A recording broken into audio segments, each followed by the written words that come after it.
Okay, how to put a horn on your cast net. So here's a horn. You have about 8 holes,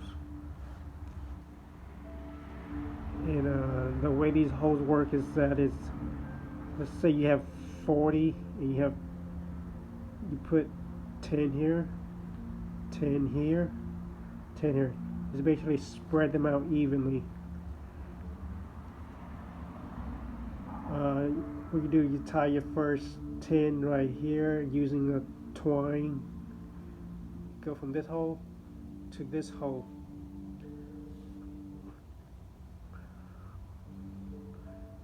So it looked kind of confusing, but it's the first 10 you tie from here to here.